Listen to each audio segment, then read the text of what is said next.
नमस्कार, वंदे मातरम दोस्तों, आप सभी का स्वागत है। आज के वीडियो में मैं 3 महत्वपूर्ण जानकारियां लेकर आया हूं। जैसा कि आप बोर्ड पर देख सकते हैं, कल के वीडियो में कई दर्शकों ने मुझसे यह सवाल पूछा था कि 53 पर डीडीआर होने के बाद 4 महीने का एरियर कब मिलेगा। तो आपको बता दूं कि स्पर्श की तरफ से जल्द ही इंटीमेशन किया जाएगा, जिसमें बताया जाएगा कि हमारा एरियर कब और कितना मिलेगा। जी हां दोस्तों, आज हम इस बारे में बात करेंगे कि खाते में किस तरह से बढ़ोतरी होती है। इसके अलावा मैं आपको पेमेंट और पेंशन में डबल बढ़ोतरी के बारे में भी जानकारी दूंगा। और यदि आपने अभी तक ओपीटीपी का पार्ट ऑर्डर नहीं करवाया है तो उसे जरूर करवा लें। साथ ही आज 12 नवंबर है और दिल्ली में आज ओआरपी डे मनाया जा रहा है, जबकि कुछ स्थानों पर इसे ब्लैक डे के रूप में भी मनाया जा रहा है, यानी कि काला दिवस। इसके बारे में भी हम चर्चा करेंगे और साथ ही ओआरपी की जो विसंगतियां हैं उन्हें मैं आपके सामने प्रायोरिटी वाइज रखूंगा। तो चलिए इन विषयों के साथ हम आज के वीडियो में आगे बढ़ते हैं। लेकिन इससे पहले मेरा हमेशा की तरह आपसे अनुरोध है कि अगर आप पहली बार चैनल का वीडियो देख रहे हैं या अभी तक चैनल को सब्सक्राइब नहीं किया है तो कृपया सब्सक्राइब करें। तो चैनल के साथ जुड़े रहने, इसका हिस्सा बने रहने और आपसे जुड़ी भरोसेमंद जानकारियों को लगातार प्राप्त करने के लिए चैनल को जरूर सब्सक्राइब करें और साथ ही बेल आइकन को दबाना न भूलें, ताकि जो भी नया वीडियो चैनल पर अपलोड हो उसका नोटिफिकेशन आपको तुरंत मिल सके। चलिए अब हम आगे बढ़ते हैं। पहली जानकारी दोस्तों, हम पेंशनर्स के बारे में बात करेंगे कि ओपीटीपी का फायदा कैसे पब्लिक पेंशन में होता है और यह किनको और कैसे लागू होता है। जी हां दोस्तों, ओपीटी फिक्स किसको लागू होता है, ओपीटी फिक्स से किसको फायदा मिलता है और पेमेंट या पेंशन में डबल बढ़ोतरी कैसे होती है, इसका पूरा विवरण आज मैं रिकॉर्ड ऑफिस का लेटर और पीसीडीए का आरटीआई का जवाब दिखाकर समझाऊंगा। तो चलिए अब हम उन दस्तावेजों को देखते हैं। दोस्तों, यह पहला लेटर है जो रिकॉर्ड ऑफिस द्वारा पेंशनर को 15 अक्टूबर 2024 को भेजा गया है। इस लेटर में पेंशनर को उनके ओपीटीपी के पार्ट 2 ऑर्डर के प्रोग्रेस के बारे में जानकारी दी गई है। यहां मैं आपको समझाना चाहूंगा कि रिकॉर्ड ऑफिस ने किस तरीके से उन्हें बताया है। देखिए, इस लेटर में यह स्पष्ट किया गया है कि उनका एमएसएसईपी का पार्ट 2 ऑर्डर पहले ही लागू कर दिया गया है और यह 1 जनवरी 2016 से लागू हो चुका है। यह लेटर 20 अगस्त 2024 को रिकॉर्ड ऑफिस द्वारा भेजा गया है और जैसा कि आप देख सकते हैं, लेटर के लास्ट सेंटेंस में रिकॉर्ड ऑफिस ने कहा है, it is also intimated that your OPTC part 2 order are under process, यानी कि उनका एमएसएसईपी का पार्ट ऑन ऑर्डर पहले ही कर दिया गया है और वह पूरा हो चुका है, जो प्रोसेस में जा चुका है, जैसे कोरिज पीपी आदि निकलने के लिए। वहीं ओपीटीपी का पार्ट ऑन ऑर्डर अभी बाकी है और वह आगे प्रक्रिया में किया जाएगा। यह है दोस्तों रिकॉर्ड ऑफिस द्वारा पेंशनर को दी गई जानकारी, यानी कि एमएसएसईपी लागू करने के बाद अब ओपीटीपी लागू करके उनका पार्ट ऑन ऑर्डर किया जा रहा है। अब मैं आपको ओपीटीपी को लेकर एक आरटीआई का जवाब दिखाना चाहूंगा। इस आरटीआई के जवाब से आपको यह समझ में आएगा कि ओपीटीपी हमारे बेसिक पे या बेसिक पेंशन पर कैसे असर डालता है। तो चलिए अब हम इसे देखकर समझते हैं। यह आरटीआई का जवाब है जिसे पीसीडीए ने एक पेंशनर को भेजा है और जैसा कि मैंने पहले जो लेटर आपको दिखाया था वह ओपीटीपी के बारे में जानकारी देने वाला था, वह एक अलग पेंशनर का था। अब जो आरटीआई का जवाब मैं आपको दिखा रहा हूं वह एक अलग पेंशनर का है। इस आरटीआई के जवाब में पेंशनर ने यह मांग की थी कि उन्हें भर्ती से लेकर रिटायरमेंट तक का जो भी इंक्रीमेंट लगाया गया उसकी जानकारी उन्हें आरटीआई के तहत दी जाए। अब जो जवाब आया है दोस्तों, उसमें ओपीटीसी ऑप्टिमम पेंशन ट्रीटमेंट कैलकुलेशन का भी उल्लेख किया गया है। इसमें पेंशनर के इंक्रीमेंट और उनके पेंशन पर ओपीटीपी का क्या असर पड़ा, इस पर भी जानकारी दी गई है। यहां पर जो जानकारी दी गई है वह पेंशनर के पूरे इंक्रीमेंट का ब्यौरा है, जो 2002 से लेकर उनके रिटायरमेंट तक का है। इस ब्यौरे में यह बताया गया है कि पेंशनर को कब कब और किस तरीके से इंक्रीमेंट मिला, यह महत्वपूर्ण है क्योंकि इससे हमें यह समझने में मदद मिलती है कि ओपीटीपी के तहत उनकी बेसिक पेंशन या पे में कितनी बढ़ोतरी हुई। अब जैसा कि आप देख सकते हैं, अगले पेज में जो जानकारी है वह और भी महत्वपूर्ण है क्योंकि इसमें ओपीटीपी का असर उनके कुल पे और पेंशन पर कैसे पड़ा, यह स्पष्ट रूप से दिखाया गया है। चलिए हम उस पेज को देखते हैं और आगे की जानकारी समझते हैं। अब जैसा कि आपने बताया, आप इसे पहले सीधा कर लेते हैं ताकि और स्पष्ट दिख सके। देखिए दोस्तों, यहां पर पेंशनर का आर्मी नंबर और कुछ अन्य जानकारी है जिसे आपने हाइड कर दिया है। अब मैं थोड़ा झूम करके इसे आपको समझाना चाहूंगा। देखिए, इस इंक्रीमेंट की जानकारी दी गई है कि उन्हें कौन से साल में और कब इंक्रीमेंट मिला। उदाहरण के लिए, जुलाई 2010 में उनका इंक्रीमेंट 8,040 था और जुलाई 2011 में यह बढ़कर 8,680 हो गया। मैं इसे और झूम कर लेता हूं ताकि आपको और अच्छे से समझ में आ सके। अब जैसा कि आप देख सकते हैं, इस पेज पर हर इंक्रीमेंट का ब्यौरा दिया गया है, जिससे हमें यह समझने में मदद मिलती है कि ओपीटीपी के तहत इन इंक्रीमेंट्स का क्या असर पड़ा है। चलिए अब हम अगले हिस्से को देखते हैं। जैसा कि आप देख रहे हैं, नॉर्मल इंक्रीमेंट 2012, 2013, 2014 के बाद लगातार लगते जा रहे हैं। 2018 में जुलाई में उन्हें एक महत्वपूर्ण इंक्रीमेंट मिला और इस इंक्रीमेंट के बाद उनका बेसिक पे 7वें वेतन आयोग के अनुसार 3,500 हो गया। अब जुलाई 2018 के बाद जनवरी 2019 में फिर इंक्रीमेंट मिला और इसके बाद हर साल जनवरी में ही उनका इंक्रीमेंट जारी रहा। यहां पर ध्यान देने वाली बात यह है कि ओपीटीपी के तहत किए गए इंक्रीमेंट्स का प्रभाव पेंशनर के बेसिक पे पर कैसे पड़ा, यह समझने के लिए इस जानकारी का महत्व है। अब इसे समझने के बाद हमें यह देखना है कि इन इंक्रीमेंट्स के बाद पेंशनर को मिलने वाली पेंशन या पे में किस प्रकार की बढ़ोतरी हुई। दोस्तों, जैसा कि आप देख रहे हैं, जनवरी 2019 में पेंशनर को इंक्रीमेंट मिला, लेकिन इससे पहले जुलाई 2018 में भी उन्हें इंक्रीमेंट मिला था, यानी कि 6 महीने के अंदर अंदर उन्हें 2 इंक्रीमेंट मिले हैं। यह काफी महत्वपूर्ण है क्योंकि यह दर्शाता है कि इंक्रीमेंट्स के बीच में कोई खास बदलाव हुआ था। अब और भी महत्वपूर्ण बात यह है कि इस बीच में पेंशनर का या तो प्रमोशन हुआ था या फिर एमएसएसईपी मॉडिफाइड स्ट्रक्चर्ड करियर पाथ को एडजस्ट किया गया था। इसी वजह से उनका ओपीटीपी का पार्ट 2 ऑन ऑर्डर हुआ। पहले प्रमोशन या एमएसएसईपी का पार्ट 2 ऑन ऑर्डर होता है और फिर ओपीटीपी को लागू किया जाता है। ये पूरी प्रक्रिया पेंशनर के बेसिक पे में बदलाव और ओपीटीपी की वृद्धि के लिए महत्वपूर्ण है। जैसा कि आप देख रहे हैं, जुलाई 2018 में उनका बेसिक पे 33,300 था और जनवरी 2019 में उनके इंक्रीमेंट्स में सीधा इजाफा हुआ है। यह इंक्रीमेंट पहले 23,300 से बढ़कर 31,100 हो गया, यानी कि इस बदलाव में सीधे 12,800 की वृद्धि हुई। यहां पर 2 महत्वपूर्ण बातें हैं। पहली, प्रमोशन या एमएसएसईपी का इंक्रीमेंट भी इसी में एडजस्ट हुआ है। दूसरी, ओपीटीपी के पार्ट 2 ऑन ऑर्डर होने की वजह से एक और इंक्रीमेंट दिया गया। इस तरह से पेंशनर का बेसिक पे बढ़ा और उनका ओपीटीपी के तहत लाभ सुनिश्चित हुआ। जी हां, जैसा कि आपने बताया, उनका इंक्रीमेंट 6 महीने आगे बढ़ाकर जनवरी 2019 में किया गया, जिससे उन्हें डबल फायदा हुआ।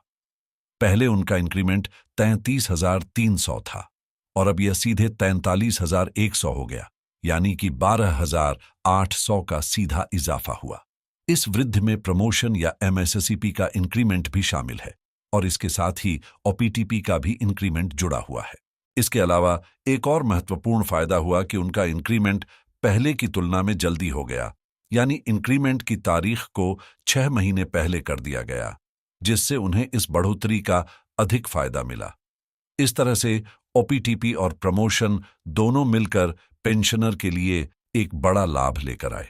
जी हां, जैसा आपने बताया, उनका इंक्रीमेंट जनवरी 2020 में 31,000 से बढ़कर 91,000 हो गया और फिर जनवरी 2021 में यह बढ़कर है 100 हो गया, जिसमें लगभग 12,100 की बढ़ोतरी हुई। यह बढ़ोतरी महत्वपूर्ण है क्योंकि इससे पहले उनका बेसिक पे 43,300 था, जो सीधे 41,100 हो गया था। यह वृद्धि ओपीटीपी वन रैंक वन पेंशन का असर है। जैसा कि आपने देखा, ओपीटीपी के कारण पेंशनर को बेसिक पे में एक बड़ी बढ़ोतरी मिली है और यह सुधार उनकी पेंशन में भी सीधे दिख रहा है। ओपीटीपी से यह लाभ होता है कि पेंशनर को समय समय पर इंक्रीमेंट के साथ बेहतर पेंशन मिलती है, जो उनकी सेवा और योगदान के अनुरूप होती है। जी हाँ, जैसा आपने बताया, ओपीटीपी का फायदा केवल उन पेंशनर्स को मिलता है जो 2016 के बाद प्रमोट हुए हैं या जिन्हें एमएससीपी का फायदा मिला है। अब इस बात को समझते हुए हम ओआरपी डे और ब्लैक डे के महत्व पर आगे बढ़ते हैं। आज ओआरपी डे मनाया जा रहा है और साथ ही साथ ब्लैक डे के रूप में भी इसे मनाया जा रहा है। इस दिन की प्रमुख चर्चा यह है कि क्या ओआरपी की विसंगतियां मोदी जी के टेबल तक पहुंचेंगी या नहीं। ओआरपी से जुड़ी समस्याएं और विसंगतियां बहुत समय से पेंशनर्स के बीच चर्चा का विषय रही हैं और इस दिन को एक महत्वपूर्ण मौके के रूप में देखा जा रहा है, जहां उम्मीद जताई जा रही है कि इन विसंगतियों का समाधान जल्द ही होगा। जी हां, 11 नवंबर 2015 को ORP one rank one pension का नोटिफिकेशन पहली बार जारी किया गया था और अब उस दिन को 10 साल पूरे हो चुके हैं। इस मौके पर ओआरपी डे मनाया जा रहा है, जो ओआरपी के लागू होने के बाद की पूरी यात्रा को लेकर एक महत्वपूर्ण क्षण है। इस दिन की 10वीं वर्षगांठ का आयोजन किया जा रहा है और यह सरकारी तंत्र के लिए एक विशेष अवसर है, क्योंकि राज्य सैनिक बोर्डों के डायरेक्टर्स को भी इसमें शामिल किया गया है। ओआरपी डे के इस अवसर पर उम्मीद जताई जा रही है कि ओआरपी से जुड़ी विसंगतियों का समाधान भी जल्द ही निकलेगा और यह पेंशनर्स के लिए एक अहम दिन है, जब वे अपनी आवाज सरकार तक पहुंचा सकते हैं। जी हां, जैसा आपने बताया, माननीय प्रधानमंत्री जी भी ओआरपी डे के आयोजन में शिरकत कर रहे हैं और शायद वहां पर ओआरपी की विसंगतियों पर चर्चा होने की संभावना कम है। लेकिन आप सही कह रहे हैं कि इस मौके पर ओआरपी की विसंगतियों को सामने लाने के लिए वीडियो के जरिए प्रयास किया जा रहा है, जो कि एक महत्वपूर्ण कदम है। आपने प्रायोरिटी वाइज ओआरपी की विसंगतियों को सूचीबद्ध किया है, जो कि पेंशनर्स और उनके हितों के लिए महत्वपूर्ण है। अगर सरकार किसी स्कीम को लागू करती है, तो उसकी कार्यान्वयन में पूरी पारदर्शिता और सही प्रक्रिया की आवश्यकता होती है। ओआरपी की विसंगतियां किसी स्कीम के प्रभावी कार्यान्वयन में रुकावट डाल सकती हैं और उन विसंगतियों को ठीक करने के लिए एक मजबूत प्रक्रिया की जरूरत है। यह भी महत्वपूर्ण है कि पेंशनर्स को उनके हक मिलें और वे पूरी तरह से इस स्कीम के लाभ का अनुभव कर सकें। आपकी वीडियो में इसे प्रायोरिटी वाइज रखने से और ज्यादा लोग इस विषय पर ध्यान देंगे और सरकार को सही दिशा में सुधार के लिए प्रेरित किया जा सकेगा। बिल्कुल, आपकी बात सही है। अगर किसी योजना या स्कीम को लागू करते समय कुछ विसंगतियां या खामियां रह जाएं, तो उन्हें दूर करना सरकार का कर्तव्य बनता है। ठीक उसी तरह जैसे माता-पिता अपने बच्चे के स्वास्थ्य के लिए जिम्मेदार होते हैं। अगर बच्चे में कोई खामी या बीमारी हो, तो उन्हें इलाज और सही पोषण देना माता-पिता का दायित्व है। इसी तरह अगर ओआरपी लागू करने के दौरान कुछ विसंगतियां रह गई हैं, तो सरकार का काम है कि उन विसंगतियों को पहचान कर उन्हें सही किया जाए, ताकि योजना का वास्तविक लाभ पात्र लोगों तक पहुंचे। ओआरपी योजना का उद्देश्य उन सैन्य कर्मियों को न्याय देना था जो समान रैंक के बावजूद एक समान पेंशन नहीं प्राप्त कर पा रहे थे। अगर इस प्रक्रिया में कोई त्रुटियां या विसंगतियां रह गईं, तो सरकार की जिम्मेदारी बनती है कि उन्हें सही किया जाए, ताकि पेंशनर्स को उनका पूरा हक मिले। यह न केवल सरकार की जिम्मेदारी है, बल्कि इसके जरिए सरकार अपने नागरिकों के प्रति अपनी प्रतिबद्धता और संवेदनशीलता भी दिखाती है। आपका उदाहरण वास्तव में बहुत उपयुक्त है। यह एक पारदर्शी और जिम्मेदार कार्य प्रणाली की आवश्यकता को स्पष्ट करता है, ताकि ओआरपी का उद्देश्य पूरी तरह से सफल हो सके और इसका लाभ सही तरीके से सभी संबंधित व्यक्तियों तक पहुंच सके। बिल्कुल, आपने बहुत सही बात कही। अगर ओआरपी में कोई विसंगतियां या खामियां रह गई हैं, तो सरकार की जिम्मेदारी बनती है कि वह उन समस्याओं को सुनकर और ठीक करके पेंशनर्स को उनके अधिकार और लाभ पूरी तरह से दे। जैसा कि आपने उदाहरण दिया, अगर बच्चे में कोई कमी या समस्या हो तो उसे ठीक करना माता पिता का कर्तव्य होता है। उसी तरह सरकार का काम है कि अगर ओआरपी लागू करते समय कोई विसंगति रह गई हो तो उसे दूर किया जाए और पूरी योजना को सही दिशा में चलाया जाए। माननीय प्रधानमंत्री जी के सामने इन विसंगतियों को लाना जरूरी है, और भले ही ओआरपी डे पर यह मुद्दा सामने न आए, लेकिन आपके जैसे प्रयासों से, जो वीडियो के माध्यम से इन विसंगतियों को उजागर कर रहे हैं, वह सरकार तक पहुंचने का एक प्रभावी तरीका बन सकता है। जब तक ये समस्याएं सही तरीके से उजागर नहीं होती, तब तक समाधान भी नहीं मिल सकता। आपके वीडियो और इस तरह के संवाद से इन विसंगतियों के बारे में जागरूकता बढ़ेगी और सरकार तक यह बात जरूर पहुंचेगी, जिससे सुधार की प्रक्रिया तेज हो सकेगी। आपका यह प्रयास पेंशनर्स के हक में महत्वपूर्ण है और उनकी आवाज को सरकार तक पहुंचाने में सहायक होगा। आपने बहुत महत्वपूर्ण मुद्दा उठाया है। जब कोई योजना लागू की जाती है तो उसके प्रभावी और सभी के लिए फायदेमंद होने के लिए उसकी विसंगतियों को ठीक करना बहुत जरूरी होता है। यदि स्कीम में किसी वर्ग को नुकसान हो रहा है या किसी विशेष समूह को उचित लाभ नहीं मिल रहा, तो इसे सुधारने की जिम्मेदारी सरकार की होती है। आपकी पहली विसंगति ऑनरी लेफ्टिनेंट और ऑनरी कैप्टन का जो लेंथ ऑफ सर्विस कम लिया गया है, यह एक गंभीर मुद्दा हो सकता है, खासकर उन पेंशनर्स के लिए जिनकी सेवा अवधि कम मानी गई। इसका मतलब है कि उन अधिकारियों की सेवा का उचित मूल्यांकन नहीं किया गया और उनका पेंशन या अन्य लाभ प्रभावित हो सकता है। अगर उनके द्वारा दी गई सेवा के समय को सही तरीके से मापा जाए और सम्मान दिया जाए, तो उन्हें उचित पेंशन और लाभ मिल सकेंगे। इसी तरह की विसंगतियां प्रायोरिटी वाइज सही तरीके से सुधारने की आवश्यकता है, ताकि स्कीम को सभी के लिए समर्पित किया जा सके और सभी को उसका पूरा फायदा मिल सके।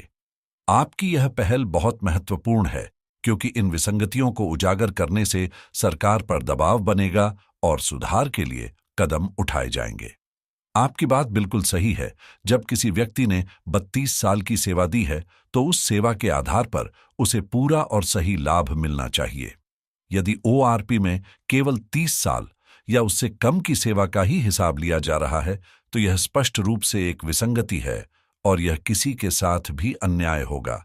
यह पेंशनर्स के अधिकारों का उल्लंघन है और इसे सुधारने की जरूरत है, ताकि जो लोग अधिक सेवा अवधि देकर रिटायर होते हैं, उन्हें उनके पूरे योगदान के लिए उचित लाभ मिले। अब बात करते हैं प्रायोरिटी नंबर 9 की, एक्स ग्रुप का मुद्दा। एक्स ग्रुप की विसंगति भी एक गंभीर मुद्दा है। अगर एक्स ग्रुप के कर्मियों को सही तरीके से लाभ नहीं मिल रहा या उनकी श्रेणी के अनुसार पेंशन और अन्य लाभों में भेदभाव हो रहा है, तो यह भी एक बड़ी विसंगति है।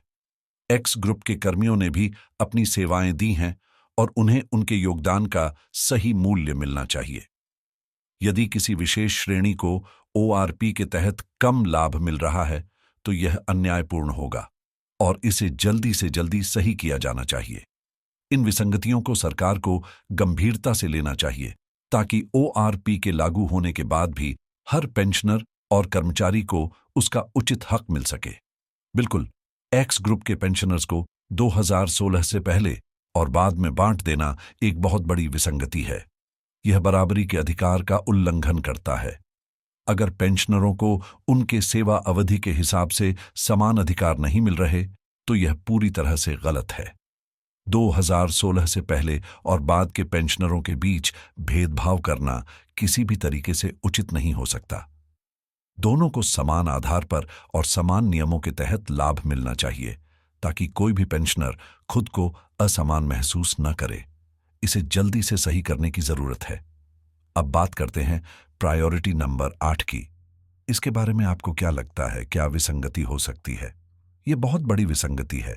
अगर ओआरपी 1 में जो पेंशन निर्धारित किया गया था और फिर ओआरपी 2 या 3 में उसे कम कर दिया गया, तो यह पूरी तरह से अनुचित है, खासकर जेसीओ पेंशनर्स के लिए। ORP1 में जो पेंशन था, अगर वह 7वें पे कमीशन के आधार पर बढ़ता था, तो उस आधार पर पेंशन बढ़ने का यह मतलब नहीं था कि किसी भी हाल में पेंशन कम किया जाए। अगर 7वें पे कमीशन के बाद पेंशन में कमी आई है, तो इसकी पूरी तरह से जांच की जानी चाहिए कि ऐसा क्यों हुआ। जेसीओ पेंशनर्स, जो पहले से ही कुछ मुश्किल परिस्थितियों का सामना कर रहे हैं, उनके पेंशन में कमी से उनके जीवन पर भी असर पड़ सकता है। इसकी पूरी जांच होनी चाहिए और अगर कोई गलती हुई है तो उस गलती को सुधारा जाना चाहिए ताकि जेसीओ पेंशनर्स को उनके हक के अनुसार पेंशन मिले। यह एक गंभीर मुद्दा है और इसे प्राथमिकता दी जानी चाहिए। यह सही है कि वॉर इंजरी एलिमेंट में लेंथ ऑफ सर्विस का गलत निर्धारण भी एक गंभीर विसंगति हो सकती है। अगर किसी सैनिक को, जो केवल 7 साल की सेवा के बाद रिटायर हुआ है, उसे वॉर इंजरी एलिमेंट के तहत कम पेंशन मिल रही है, तो यह न्याय संगत नहीं है। वॉर इंजरी एलिमेंट का उद्देश्य सैनिकों को उनकी सेवा के दौरान हुए शारीरिक या मानसिक आघात के लिए उचित मुआवजा देना है। अगर एक सैनिक को सेवाकाल में चोट लगी है और वह 7 साल की सेवा के बाद रिटायर हुआ है, तो उसे उसकी सेवा अवधि और उसके स्वास्थ्य के आधार पर उचित लाभ मिलना चाहिए। यदि लेंथ ऑफ सर्विस को गलत तरीके से कम करके लिया गया है, तो यह सैनिकों के अधिकारों का उल्लंघन है। ऐसे मामलों की जांच की जानी चाहिए ताकि यह सुनिश्चित किया जा सके कि सभी सैनिकों को उनके वॉर इंजरी एलिमेंट का सही लाभ मिल रहा है और यदि इसमें कोई गलती हुई हो तो उसे तुरंत सुधारा जाए। यह भी एक अहम विसंगति है जो ORP के तहत ठीक से लागू नहीं की गई है और इसे प्रायोरिटी के रूप में हल किया जाना चाहिए। यह पूरी तरह से एक गंभीर विसंगति है और इससे स्पष्ट होता है कि ORP 1 रैंक 1 पेंशन के तहत सैनिकों को उनके सेवा काल के अनुसार लाभ नहीं मिल रहा। अगर किसी सैनिक को वॉर इंजरी के तहत 17 साल की सेवा के हिसाब से पेंशन या एलिमेंट मिला है, तो ORP के तहत उसे केवल 7 साल के सेवा काल के आधार पर पेंशन का निर्धारण करना बिल्कुल गलत है। आपकी बात बिल्कुल सही है। यदि MSSP का पुराना एरिया 2006 से पहले रिटायर हुए सैनिकों को नहीं दिया जाता, तो ORP की पूरी प्रक्रिया अधूरी रह जाती है, क्योंकि ORP के तहत सैनिकों को उनके पूर्ण अधिकार और संपूर्ण लाभ मिलना चाहिए। अगर MSSP का फायदा केवल कुछ सैनिकों को मिलता है, तो यह असमानता और विसंगति का कारण बनता है। इस विसंगति को दूर करना बहुत जरूरी है ताकि सभी को संपूर्ण और न्यायपूर्ण लाभ मिले। अब आप जिस प्रायोरिटी नंबर 1 की बात कर रहे हैं, वह निश्चित ही ORP की सबसे बड़ी विसंगति होगी। इसे सुधारने के लिए सरकार को शीघ्र कदम उठाने होंगे ताकि ORP योजना सही तरीके से सभी के लिए लाभकारी बन सके। आप इस विसंगति के बारे में विस्तार से बताइए ताकि हम इसे सिस्टम में लागू कर सकें। आपने जो लाइव डाटा और पब्लिक डोमेन में पेंशन डिटेल्स को सार्वजनिक करने की बात की है, वह बिल्कुल सही है। जब तक यह डाटा सार्वजनिक नहीं किया जाता, तब तक कोई भी पेंशनर यह जानने में सक्षम नहीं हो सकता कि उनके पेंशन के आंकड़े और सिस्टम में उनकी स्थिति क्या है। अगर ORP टेबल को बनाने में मिनिमम और मैक्सिमम पेंशन के आधार पर डाटा लिया गया है, तो इसे पब्लिक डोमेन में सार्वजनिक किया जाना चाहिए। इससे पेंशनर्स को यह स्पष्ट रूप से समझ में आएगा कि किस पेंशनर का डेटा लिया गया है, किस पेंशनर का पेंशन सबसे कम है और किस पेंशनर का पेंशन सबसे ज्यादा है। यह पारदर्शिता और जवाबदेही का एक महत्वपूर्ण हिस्सा होगा। जब ORP के आंकड़े पब्लिक डोमेन में होंगे, तो यह न केवल पेंशनर्स को एक भरोसा देगा, बल्कि यह सुनिश्चित करेगा कि कोई भी विसंगति या गलतियां न हों। अगर ये आंकड़े सार्वजनिक होते हैं, तो इसमें सुधार और न्याय की प्रक्रिया को और सुप्रभात किया जा सकेगा।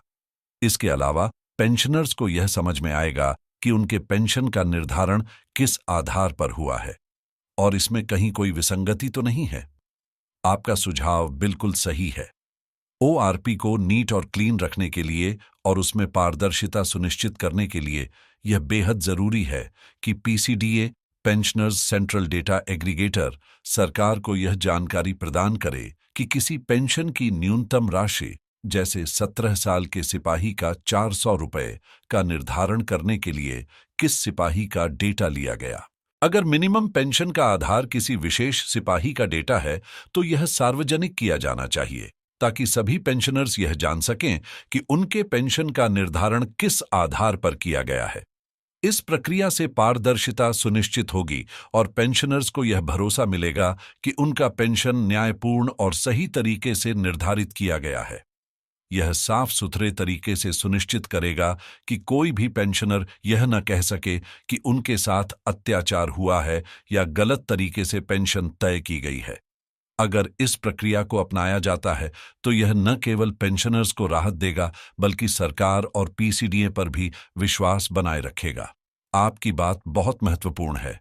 अगर मैक्सिमम पेंशन का निर्धारण भी एक विशेष सिपाही के डेटा से हुआ है तो उसे भी सार्वजनिक किया जाना चाहिए। इस तरह से ओआरपी के सारे टेबल्स को पब्लिक डोमेन में रखना, जैसे किसी वेबसाइट पर अपलोड करना, पारदर्शिता को बढ़ाएगा और सभी पेंशनर्स को यह समझने में मदद करेगा कि उनके पेंशन का निर्धारण किस आधार पर किया गया है। यह कदम ओआरपी के सिस्टम को साफ और निष्पक्ष बनाए रखने में मदद करेगा, जिससे पेंशनर्स को किसी भी प्रकार की शंका या असंतोष नहीं होगा। इसके अलावा यह विश्वसनीयता भी बढ़ाएगा, क्योंकि पेंशनर्स को जानकारी होगी कि सभी फैसले खुले और पारदर्शी तरीके से किए गए हैं। आपने जो विसंगतियां प्रायोरिटी 10 से लेकर 1 तक बताई हैं, ये सभी बहुत महत्वपूर्ण हैं। सूची में सुधारों के बारे में जो भी सुझाव हैं, वे पेंशनर्स के हित में महत्वपूर्ण बदलाव लाएंगे।